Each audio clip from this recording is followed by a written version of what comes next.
কয়েকদিন আগের ঘটনা, আমার কাছে একজন বয়োবৃদ্ধা মহিলা চোখের পানি ফালায়া কান্না করছে। আমি ওনাকে অসুস্থতার কথা শুই না দেখতে গেলাম। দেখতে গিয়া দেখি মহিলাটা এমন ভাবে কান্না করতেছে। আমি জিজ্ঞাসা করলাম, মা আপনি কান্না করেন কারণটা কি? মহিলা ডাক দিয়া কয়, কান্নার কারণ হইল হুজুর আমার পেটের এত ক্ষুধা, আমার খাইতে মনে চা 2 প্লেট খাবার, আমার পুত্রবধূ আমারে খাবার দেয় 1 প্লেট, আমার খাইতে চা 2-4 টুকরা গরুর গোশত, আমাকে দেয় 1 টুকরা গরুর গোশত, আমার খাইতে মনে চাই 1 গ্লাস দুধ, আমাকে দেয় হাফ গ্লাস দুধ।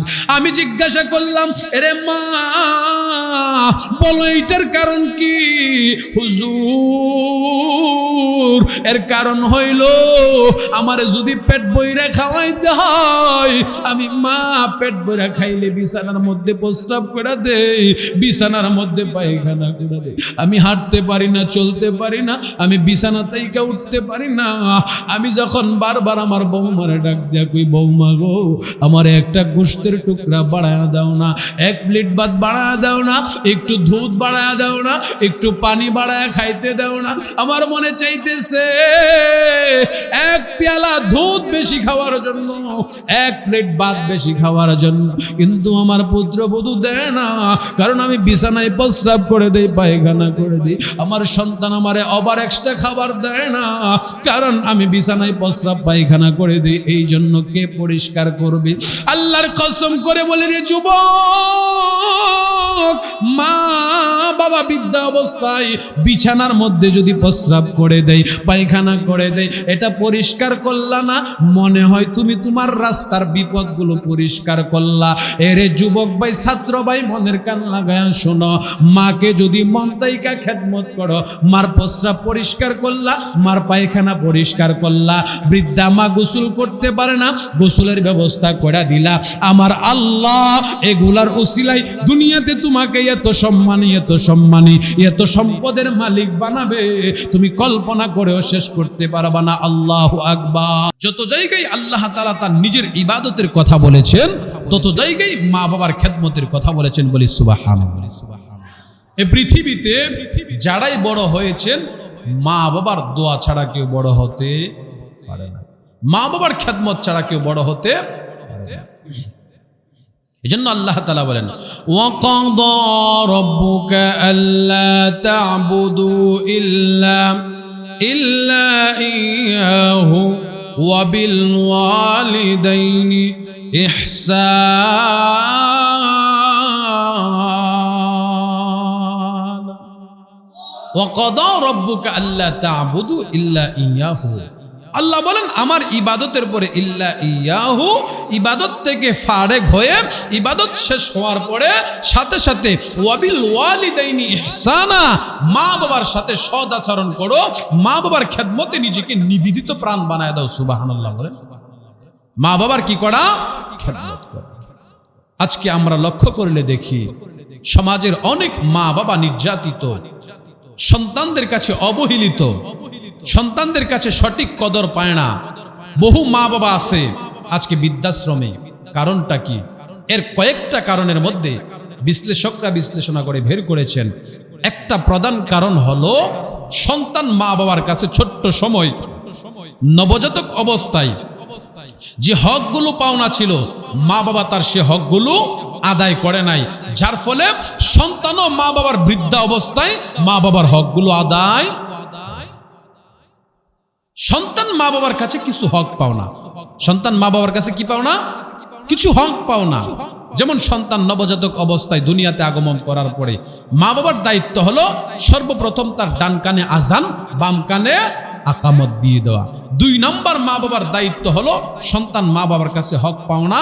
সন্তান যখন ভূমিষ্ঠ হয় 7 দিনের দিন তার মাথার যে চুলগুলা রয়েছে সে চুলগুলোকে মুন্ডিয়ে সেই সমপরিমাণ স্বর্ণ কিংবা রূপা আল্লাহর রাস্তায় সদকা করে দেওয়া।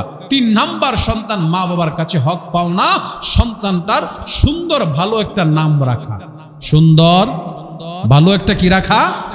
নাম রাখা, যেমন নাম রাখার ক্ষেত্রে ভালো নাম বলতে আমরা কি মনে করি?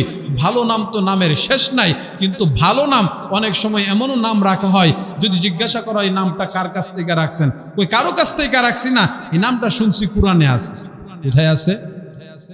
কোরআনে আছে। কোরআনে থাকলেই কি সব নাম ভালো হয়ে যাবে? নামের অর্থের দিক খেয়াল করা। মুফাসসিরগণ বলেন নামের ব্যাখ্যা তিন ভাবে হতে পারে। এক নাম্বার ব্যাখ্যা, আপনি আপনার সন্তানের নামের হক তখন আদায় হবে সন্তানের নামটা রাখতে গিয়া খেয়াল করবেন তার নামটা কোনো নবী রাসূলদের নামের সাথে মিল আছে কিনা। যদি না রাখতে পারেন, দ্বিতীয় নাম্বার সন্তান নামের ব্যাপারে আপনার কাছে হক পাও না, সন্তানের দ্বিতীয় নাম্বার নামটা ওইভাবে রাখা, উম্মতের শ্রেষ্ঠ বুজুর্গ কিছু উলামা হযরতদের নামের সমন্বয় করে রাখা, পীর মাশায়েখদের নামের সমন্বয় করে। তাও পারলেন না, তৃতীয় নাম্বার আপনি বাবা হিসাবে আপনার দায়িত্ব জিম্মাদারি হলো সন্তানের এমন একটা নাম নির্বাচন করা যে নামটা নিয়ে ডাক দিলে বুঝা যা যে সেই সন্তানটা মুসলমানের ঘরের, সে সন্তানটা মুসলমানের ঘরের, বুঝা যায় কথাটা। কিন্তু দুঃখজনক বিষয় হলো আজকে আমরা সন্তানের নাম এত সংক্ষেপ করছি, এত শর্ট করছি, আধুনিকতার ছোঁয়ায় কেউ যদি ভালো ভালো কিছু নাম বলে, যে হুসাইন আহমদ রাখেন, ইব্রাহিম খলিল রাখেন, কই এগুলা পুরান হয়ে গেছে। কি হয়ে গেছে? পুরান হয়ে গেছে। নাম তো কোনোদিন পুরান হয় না। ব্যক্তি পুরান হতে পারে, নাম কোনোদিন কি হয় না? পুরাতন হয় না। তাহলে নাম রাখার ক্ষেত্রে আপনাকে তিনটা থিওরি মেনে নাম রাখতে হবে। এক নাম্বার, আপনার সন্তানের নামটা যেন উলামা নবী রাসূলদের নামের সাথে মিল থাকে। তা পারলেন না, আপনার সন্তানের নামটা যেন উম্মতের উলামায়ে কেরাম পীর মাশায়েখদের নামের সাথে মিল থাকে। তাও পারলেন না, কিন্তু আপনার সন্তানের এমন একটা নাম রাখা যেই নাম ধরে ডাক দিলে বুঝা যা সে মুসলমানের, যেন বুঝা যা। এবার আসুন, নামটা রাখবেন কখন? আমরা সমাজে তো অনেক প্রচলিত বহুল মিথ্যা তত্ত্ব আছে, বহুল প্রচলিত কুসংস্কার আছে। তার মধ্যে একটা হইল বিভিন্ন মসজিদের অযোগ্য কিছু দায়িত্বশীল ইমাম যারা থাকে, অল্প বিদ্যায় যারা অবস্থান করে, তাদের দিকে খেয়াল করলে দেখা যায় আগেরকার যুগে মানুষদেরকে এভাবে বিভ্রান্তির মধ্যে ফেলাইতো। যেটা কলা পাতা নিয়ে আসা, সে কলা পাতার এক মাথার মধ্যে নাম লেখা জিব্রাইল, আরেক কোনায় লেখা আজরাইল, আরেক কোনায় মিকাইল, আরেক কোনায় ইসরাফিল, এভাবে চার কোনায় চারটা ফেরেশতার নাম লেখা মাঝখানে লেখা দিছে অমুক মিয়া তমুক। তার মানে বুঝাইছে কি, যে চার ফেরেশতার মাঝখানে আপনার সন্তানের নামটা লেখা দিছি, অতএব আপনার সন্তানরা কেউ মারতে পারতো না, কেউ ধরতে পারতো না। আছে না নাই? এটা একটা ভ্রান্ত কথা এবং একবারেই বিভ্রান্তিকর এক কথা, কুফুরি কথা। এটা সন্তানের নাম চার ফেরেশতার মাঝখানে রাখলেই যে সে দীর্ঘ হায়াত পাবে, লম্বা সময় বাঁচবে, এটার কোনো নিশ্চয়তা, গ্যারান্টি না। এটা বিভ্রান্তিকর কথা। কখন লাগবেন না? সন্তান জন্মগ্রহণ করছে, সাথে সাথে তার জন্য ভালো একটা নাম, ধার্মিক একটা নাম নির্বাচন করে দেওয়া। এই কথাগুলো যে বললাম, এর মধ্যে পঞ্চম নাম্বার কথা, পঞ্চম নাম্বার, সন্তান মাতা পিতার কাছে হক পাওনা। সন্তান যখন কথা বলতে পারে, তখন সন্তানের প্রথম কথাটাই যেন তার জবান দেওয়া হয় লা ইলাহা ইল্লাল্লাহ মুহাম্মাদুর রাসূলুল্লাহ, অর্থাৎ প্রথম কথাটাই যেন হয় কালেমা সুবহানাল্লাহ। কেন কেন আল্লাহ রাসূল সাল্লাল্লাহু আলাইহি ওয়াসাল্লাম বলেন, যার আউয়াল কথা কালেমা এবং আখির কথা, শেষ কথা কালেমা হয়, ফাদখালাল জান্নাহ, ওই ব্যক্তিটাকে আল্লাহ তাআলা জান্নাত দান করেন। সুবহানাল্লাহ। আমার সন্তানের যখন কথা বলতে শিখে, তার প্রথম কথাটাই যেন কোরআনের উপর হয়, আল্লাহ রসুল এবং নবীজি আল্লাহ তাআলার কালেমার উপর যেন হয়, এটা খেয়াল রাখা। আজকে তো আমরা মা বাবা যারা হই, আমরা এই সন্তানের হকগুলো আদায় করি না বিদায় সে সন্তানগুলো আমাকে বৃদ্ধা বয়সে বৃদ্ধাশ্রমে পাঠা, আমাকে ঘরে রাখলেও আমার পর্যাপ্ত খাবার দেয় না, ভরণ পোষণ দেয় না, এর জন্য সন্তান দেয় না। এর জন্য গার্জিয়ান, অভিভাবক যারা, তারা দায়ী। তারা যদি সন্তানের হক আদায় করত, সন্তান অটোমেটিক বৃদ্ধা অবস্থায় মা বাবার হক। এই জন্য যুবক ভাই, মুরব্বী বাবা, মাতা পিতা যার বৃদ্ধা অবস্থায় গড়ে রয়েছে, তাদের হক গুলো আদায় করা। আল্লাহ তাআলা বলেন, ওয়াকাদা রাব্বুকা আল্লা তা'বুদু ইল্লা ইয়াহু ওয়া বিল ওয়ালিদাইনি ইহসানা। আল্লাহ তাআলা বলেন, যখনই আমার ইবাদত শেষ হয়ে যাবে, ইবাদতের পর পর বান্দা সাথে সাথে মা বাবার খেদমতে লেগে যাইবা। ও মুসলমান, হাদিস প্রমাণ করে যদি কোনো ব্যক্তি নফল ইবাদতের মধ্যে মগ্ন থাকে, নফল নামাজ পড়তেছে, এমন সময় যদি মা কিংবা বাবা বৃদ্ধা অবস্থায় ডাক দেয় সন্তানকে, নফল নামাজ ফেলে মা বাবার ডাকে সাড়া দেওয়া শরীয়তে ইসলাম বৈধতা দিয়েছে। আল্লাহু আকবার। নফল ইবাদত পরিত্যাগ করা যাবে, ছেড়ে দিয়ে মা বাবার ডাকে সাড়া দিতে হবে। এই জন্য যুবক ভাই, মুরব্বী বাবা, পায়ে হাত রাইখা বলি, বিদ্যা মা বাবার সাথে যারা সদ আচরণ করে, ভালো আচরণ করে, আল্লাহ তাআলা দুনিয়ার জিন্দেগিতে তাদেরকে দামি বানায়া দেয়, পরকালের জিন্দেগিতে মুক্তি দান করবেন।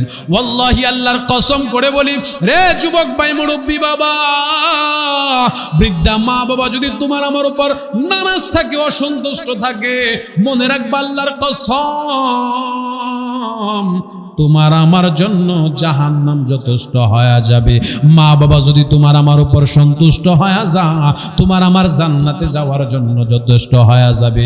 লক্ষ কোটি টাকা দান করলা, কয়েকবার হজ করলা, কোটি কোটি টাকার সম্পদ আল্লাহর রাস্তায় বিলীন করে দিলা, তাহাজ্জুদ পড়লা, মুফতি মুহাদ্দিস হয়ে গেলা, মা আর বাবা তোমার প্রতি নারাজ। আল্লাহর কসম করে বলি, এই নারাজগতাটাই তোমার আমার জাহান্নামের কারণ হয়ে যাবে, ঠিক কিনা? এই জন্য বৃদ্ধা মা বাবাকে কষ্ট দেওয়া যাবে না।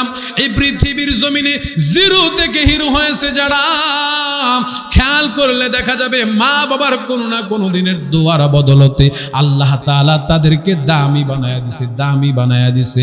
যুবক ভাই, মুরব্বী বাবা, নবীর সাহাবী আল্লাহর নবীর কাছে একদিন আয়েশা প্রশ্ন করেন, ইয়া রাসূলুল্লাহ, ইয়া হাবিবাল্লাহ, ওগো নবীজি, বলেন না আমার কাছে সর্বপ্রথম সব থেকে বেশি হক পাওনাদারকে? আল্লাহর রাসূল বলেন, উম্মুকা, তোমার মা। সাহাবী আবার প্রশ্ন করেন, ইয়া রাসূলুল্লাহ, ইয়া হাবিবাল্লাহ, দ্বিতীয়বার আমার কাছে সব থেকে বেশি হক পাওনাদারকে? আল্লাহর নবী বলেন, উম্মুকা, তোমার মা। তৃতীয়বার আবারও সাহাবী প্রশ্ন করেন, ইয়া রাসূলুল্লাহ, ইয়া হাবিবাল্লাহ, ওগো নবীজি, তৃতীয়বার আমার কাছে সব থেকে বেশি হক পাওনাদারকে? আল্লাহর নবী তৃতীয়বারও বলেন, উম্মুকা, তোমার মা। চতুর্থবার যখন জিজ্ঞাসা করা হয়, ইয়া রাসূলুল্লাহ, ইয়া হাবিবাল্লাহ, ওগো নবীজি, বলেন না চতুর্থবার আমার কাছে সব থেকে বেশি হক পাওনাদারকে? নবী বলেন, তোমার বাবা। সাহাবী বলেন, পঞ্চমবার আমার কাছে সবচেয়ে বেশি হক পাওনাদারকে? আল্লাহর নবী রাহমাতুল লিল আলামিন ডাক দিয়া বলেন, সাহাবী, পঞ্চমবার তোমার কাছে তোমার অধীনস্থ আপন মানুষগুলো, ভাই বোন, আত্মীয় স্বজন, তোমার কাছে সব থেকে বেশি হক পাওনা। এবার সাহাবী ডাক দিয়া বলেন, ইয়া রাসূলুল্লাহ, ইয়া হাবিবাল্লাহ, প্রথমবার জিজ্ঞাসা করলাম, মার কথা বললেন, দ্বিতীয়বার মার কথা বললেন, তৃতীয়বারও মার কথা বললেন, ইয়া রাসূলুল্লাহ, চতুর্থবার জিজ্ঞাসা করলাম, বাবার কথা বললেন, পঞ্চমবার আমি মনে মনে ভাবলাম পঞ্চমবারও আমার বাবার কথাই বলবেন, কিন্তু বাবার কথা বলেন নাই, আমার আপনজন আত্মীয় স্বজনদের কথা বললেন। নবী গো, তার মানে কি মার কথা তিনবার বললেন, বাবার কথা একবার বললেন? তার মানে কি বাবার দাম কম, মার দাম বেশি? আল্লাহর নবী বলেন, না রে সাহাবী, এতে করে বাবার দাম কমে গেল এমনটা নয়। বাবা আর মা দুইজনের কষ্টের মধ্যে রাত আর দিনের তফাৎ যত, দুইজনের কষ্টের ব্যবধান তত।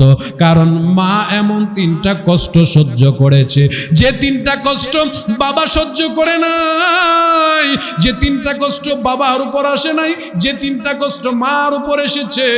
এই জন্য মাকে তিনবার আল্লাহর নবী দামি দাম কদরদার করেছেন, কদরদারিতা দিয়েছেন। এই জন্য মার কথা আল্লাহ নিজেও বলেছেন, বান্দা তুমি যদি জান্নাত খুঁজতে চাও, মা বাবার পদচরণে, মা বাবার পায়ের নিচে জান্নাত খুঁজো, মায়ের পায়ের নিচে তোমার জান্নাত লুকায়া রয়েছে। যুবক ভাই, মুরব্বী বাবা, কেন আল্লাহর নবী তিনবার মায়ের কথা বললেন? কারণ প্রথম নাম্বার আপনার আমার মা আপনাকে আমাকে দুনিয়াতে আনতে গিয়া যখন গর্ভধারণ করলো, মা আপনাকে আমাকে লালন পালন করতে গিয়া মা 10 মাস 10 দিন এমন একটা সময় উপনীত হইল। যুবক ভাই, মুরব্বী বাবা, মনের কান লাগায়া কথাগুলা অনুধাবন করেন। মার এমন একটা অবস্থা আসলো, মা মারা নিয়ে হাঁটতে পারে না, চলতে পারে না, আত্মীয় স্বজনদের বাড়িতে যাইতে পারে না, কারণ মার চেহারা আকৃতি গঠন পাল্টায়া গেছে, মার পেটটা আগের চেয়ে স্বাভাবিক বড় হয়ে গেছে। আমি মার গর্ভে থাকার কারণে মা লজ্জায় মানুষের সামনে যায় না, মা বেড়াইতে যায় না, মা ভালো কিছু খাইছে। আমি যখন মার গর্ভে 9 মাস 10 মাস হইল, আমি মারে যখন লাথি মারলাম, মায়ের কলিজায় লাথি মারার পর মা নতুন নবজাতক কিছু খাবার খাইলো, পেট ভরে খাবার খাইছে, সেই খাবারটা মা উল্টায়া গলা দিয়া বমি করে ফেলে দিছে। আল্লাহর নবী বলেন, শুধু কি তাই নাকি, তাম দুনিয়ার মানুষ ঘুমায় গেল, মাও ঘুমায় গেল। এমন সময় আমি আর আপনি যখন মার গর্ভে ছিলাম, রাত্র 12টা 1টা বাজে, পাশের বালিশে বাবা ঘুমাইছে, এর সাথে মা ঘুমাইছে। বাবা ঘুমায় রয়েছে, কইতে পারে নাই। আমি যখন পাটাকে লম্বা করতে গিয়া মার কলিজায় লাথি মারি, আপনার আমার মা গভীর রজনীতে চোখের পানি ফালায়া কাপড়ের আঁচলটা মুখের ভিতর দিয়া চাপ দিয়া গুনগুন গুনগুন করে কান্দে। কেউ শুনে ফেললে লজ্জা হবে, কেউ শুনে ফেললে লজ্জার বিষয়, লজ্জার কারণ। মা কাউরে শুনতে দেয় না, মা কারো ঘুম ভাঙতে দেয় না। যুবক ভাই, মুরব্বী বাবা, মা রাত্র 12টা 1টা বাজে খাটের কিনারা দইরা চোখের পানি ফালায়া গুনগুন গুনগুন করে কান্দে আর কই, আল্লাহ, দুনিয়াতে সন্তানকে মুখ দেখানো এতটাই কষ্ট, আগে যদি জানতাম এমন বিপর্যয়ের সম্মুখীন হইতাম না। আল্লাহর নবী বলেন, এরে দুনিয়ার মানুষ, 2 নাম্বার মা তোমাকে আমাকে দুনিয়াতে আনতে গিয়া এমন একটা অস্থির যন্ত্রণা ব্যথা উপলব্ধি করছে, যেটা বাবা করে নাই, বাবা করে নাই। ডেলিভারির সময়, সন্তান প্রসবের সময় অনেক মা মারা যায়, এমন নজিরা আছে না নাই? অসংখ্য অগণিত ঘটনা আছে।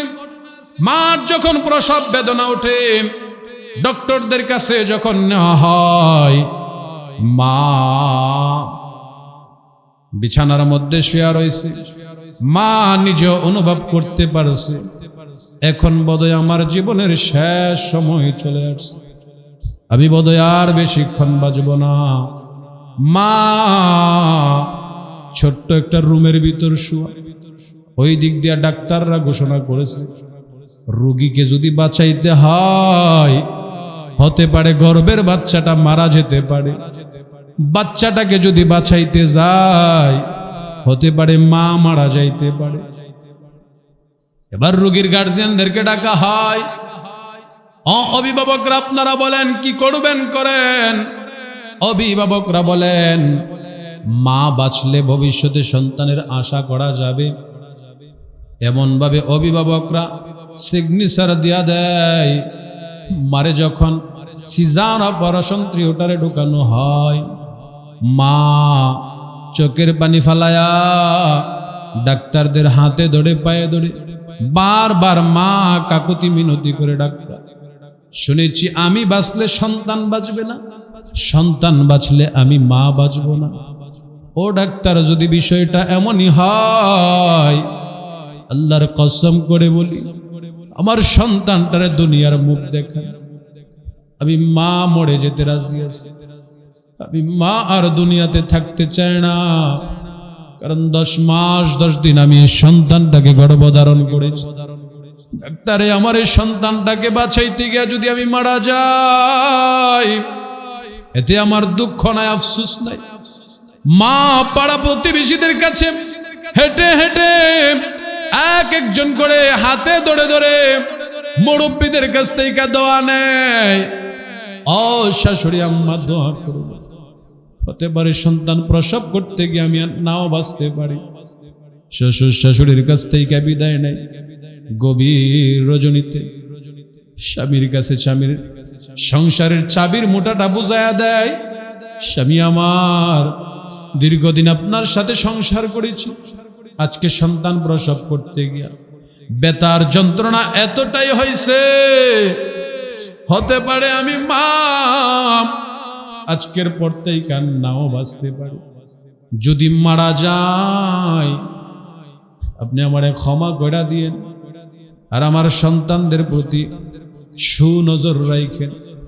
আল্লাহর নবী বলেন, এই গর্ভপাত অবস্থায় যদি কোনো মা মারা যায়, আল্লাহ ওই মায়ের সম্মান এত দিছে, যারা যুদ্ধের ময়দানে ইসলামের জন্য যুদ্ধ করতে গিয়া শহীদ হয়েছে, যেই মা সন্তান প্রসব করতে গিয়া মারা গেল, আল্লাহ তাআলা ওই মায়ের নামটা যুদ্ধে শাহাদত বরণকারী শহীদদের নামের সাথে লেখা দিবেন। আল্লাহু আকবার। যুদ্ধ থেকে ফিরে আসাম সাহাবাদেরকে যেমন গাজী বলা হয়, যেই মা সন্তান প্রসব করে জীবিত ফিরে আসছেন, আল্লাহর নবী বলেন আল্লাহ তাআলা ওই মাকে পৃথিবীতে গাজীর মর্যাদা দান করেন। আল্লাহু আকবার। নবীজি বলেন, এই যে 2 নাম্বার মা যে কষ্টটা বরদাস্ত করছে, বাবা এই কষ্ট বরদাস্ত করন লাগে নাই। 3 নাম্বার আল্লাহর নবী বলেন, এরে সাহাবী শুনো, তোমার মা তোমাকে দীর্ঘদিন যাবত লালন পালন করছে, আর ওই লালন পালনের পরে তোমার মা তোমার জন্য এত পরিমাণ ত্যাগ স্বীকার করেছে, এত পরিমাণ কষ্ট স্বীকার করেছে, যা পৃথিবীর আর কোনো মানুষ করে নাই, ঠিক কিনা? রাত্র 12টা-1টা বাইজা গেল, আমি অসুস্থ হয়ে গেলাম, বাড়িঘর পাড়া প্রতিবেশী সকল মানুষ ঘুমায় গেল, মা ঘুমায় না, মা ঘুমায় না। রাত্র 12টা-1টা বাজে আমার যখন ঘুম ভাঙলো, আমি তাকায় দেখলাম মা মাথার পাশে বসে গুনগুন গুনগুন কইরা কাপড়ের আঁচলটা বিছায়া চোখের পানি ফালায়া কান্দে আর কই, আল্লাহ আমার এই কলিজার টুকরা সন্তানটারে তুমি সুস্থ কইরা দাও, আমি মারে অসুস্থ কইরা দাও, আমি মা অসুস্থ হইতে রাজি আছি, আমার এই সন্তানটারে আমি অসুস্থ করতে রাজি না, আল্লাহ তুমি আমার সন্তানটারে সুস্থ কইরা দাও। মা এমন ভাবে কান্দে, এমন ভাবে কান্দে। আল্লাহর নবী বলেন, এই সাহাবী, তোর মা 3 নাম্বার যে কষ্টটা, তুই যখন সকালবেলা, রাত্রের বেলা, দুপুর বেলা প্রস্রাব পায়খানা করতি, ওই সময় তোর মা তোর প্রস্রাব পায়খানা নিয়ে ঘৃণা করতো না। মা খাইতে বসছে, তুই পায়খানা করে দিছস, তোর বাবা পায়খানার দুর্গন্ধে দূরে সরে গেল, কিন্তু মা সে পায়খানা খাবারের প্লেট ফালায়া পরিষ্কার করলো। এই জন্য আমার আল্লাহ মার হকের কথা 3 বার বলেছে। আল্লাহু আকবার। মার হকের কথা আল্লাহ তাআলা এই জন্য 3 বার বলেছে। রে যুবক ভাই, মুরব্বী বাবা, পায়ে হাত রাইখা বলি, এই বৃদ্ধা মা আর বাবা যারা ঘরে আছে, তাদের সাথে সৎ আচরণ করা আমার স্বয়ং আল্লাহ বলেছেন। ওই মা আর বাবা যদি নারাজ হয়, আল্লাহর কসম করে বলি যুবক, তুমি দুনিয়াতে লাঞ্ছিত হইবা, অপদস্থিত হইবা, একটার পর একটা বিপদ আসবে অটোমেটিকলি। যুবক ভাই, মুরব্বী বাবা, মনের কান লাগায় শেষ কথাগুলো শুনেন। মা আর বাবা যদি আপনার প্রতি সন্তুষ্ট হয়, মা আর বাবা মন থেকে যখন আপনার জন্য দোয়া করবে, আমার আল্লাহ দুনিয়ার অকল্যাণগুলো আপনার কাছ থেকে সরায়া কল্যাণকর সকল বস্তু আপনার কল্যাণে পদচরণে দিবে। আল্লাহু আকবার। এই জন্য অনেক যুবক ভাই, আপনারা হয়তো ফ্যামিলির কথা জানেন না, এমন যুবক আছে সকালবেলা ব্যবসার কাজে, চাকরির কাজে বের হয়ে যা, সন্ধ্যাবেলা বাড়িতেই আসে। কয়েকদিন আগের ঘটনা, আমার কাছে একজন বয়োবৃদ্ধা মহিলা চোখের পানি ফালায়া কান্না করছে। আমি ওনাকে অসুস্থতার কথা শুই না দেখতে গেলাম। দেখতে গিয়া দেখি মহিলাটা এমন ভাবে কান্না করতেছে। আমি জিজ্ঞাসা করলাম, মা আপনি কান্না করেন কারণটা কি? মহিলা ডাক দিয়া কই, কান্নার কারণ হইল, হুজুর আমার পেটের এত ক্ষুধা, আমার খাইতে মনে চা 2 প্লেট খাবার, আমার পুত্রবধূ আমারে খাবার দেয় 1 প্লেট, আমার খাইতে চা 2-4 টুকরা গরুর গোশত, আমাকে দেয় 1 টুকরা গরুর গোশত, আমার খাইতে মনে চাই 1 গ্লাস দুধ, আমাকে দেয় হাফ গ্লাস দুধ। আমি জিজ্ঞাসা করলাম, এরে মা বলো এইটার কারণ কি? হুজুর এর কারণ হইল আমার যদি পেট বইরা খাওয়াইতে হয়, আমি মা পেট বইরা খাইলে বিছানার মধ্যে প্রস্রাব করে দেই, বিছানার মধ্যে পায়খানা করে দেই। আমি হাঁটতে পারি না, চলতে পারি না, আমি বিছানা থেকে উঠতে পারি না। আমি যখন বারবার আমার বৌমারে ডাক দিয়া কই, বৌমা গো আমার একটা গোশতের টুকরা বাড়ায়া দাও না, এক প্লেট ভাত বাড়ায়া দাও না, একটু দুধ বাড়ায়া দাও না, একটু পানি বাড়ায়া খাইতে দাও না। আমার মনে চাইতেছে এক পেয়ালা দুধ বেশি খাওয়ার জন্য, এক প্লেট ভাত বেশি খাওয়ার জন্য, কিন্তু আমার পুত্রবধূ দেয় না। কারণ আমি বিছানায় প্রস্রাব করে দেই, পায়খানা করে দিই। আমার সন্তান আমারে ওভার এক্সট্রা খাবার দেয় না, কারণ আমি বিছানায় প্রস্রাব পায়খানা করে দিই। এই জন্য কে পরিষ্কার করবে? আল্লাহর কসম করে বলি রে যুবক, মা বাবা বৃদ্ধা অবস্থায় বিছানার মধ্যে যদি প্রস্রাব করে দেয়, পায়খানা করে দেয়, এটা পরিষ্কার করলা না, মনে হয় তুমি তোমার রাস্তার বিপদগুলো পরিষ্কার করলা। এরে যুবক ভাই, ছাত্র ভাই, মনের কান লাগায়া শোনো, মাকে যদি মন তাইকা খেদমত করো, মার প্রস্রাব পরিষ্কার করলা, মার পায়খানা পরিষ্কার করলা। বৃদ্ধা মা গোসল করতে পারে না, গোসলের ব্যবস্থা করে দিলা। আমার আল্লাহ এগুলার উসিলাই দুনিয়াতে তোমাকে এত সম্মানী, এত সম্মানী, এত সম্পদের মালিক বানাবে, তুমি কল্পনা করেও শেষ করতে পারবা না। আল্লাহু আকবার। অসংখ্য অগণিত নজির আছে। আল্লাহর নবী রাহমাতুল লিল আলামিনের সমকালীন সময়ে একজন ব্যক্তির নাম ছিলেন ওয়াইসুল কারনী রাদিয়াল্লাহু রাহমাতুল্লাহি আলাইহি। ওয়াইসুল কারনী আল্লাহর নবীর চেহারা দেখার সুযোগ পেয়েও দেখতে পারেন না। কারণ কি? কারণ কি? ওয়াইসুল কারনীর ঘরের মধ্যে ছিল বৃদ্ধা এক মা, যেই মার কারণে ওয়াইসুল কারনী তার চেহারা দেখতে পারে নাই। আরে আল্লাহর নবীর সময় থাকার পরেও ওয়াইসুল কারনী নবীজির চেহারা না দেখার কারণে সাহাবী হতে পারে নাই। কারণ ঘরের মধ্যে বৃদ্ধা মা মমস্য অবস্থায় বিছানায় পড়া।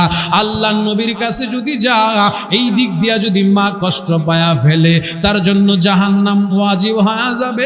এই জন্য ওয়াইসুল কারনী মার কাছ থেকে অনুমতি নেই। মা গো, আমি যদি ওয়াইসুল কারনী ডাক দিয়া বলেন, রে মা, একটা বারের জন্য যদি আমাকে একটু অনুমোদন দেওয়া হয়, আমি আল্লাহর নবীর সাক্ষাৎটা লাভ করে আমি সাহাবী হয়ে যাব, সাহাবী বনে যাব। মা গো, অনুমতি দিবানি? ওয়াইসুল কারনীর মা ডাক দিয়া বলেন, আরে সন্তান, একটা শর্তের উপর অনুমতি দেওয়া যাইতে পারে, বলো কি শর্ত?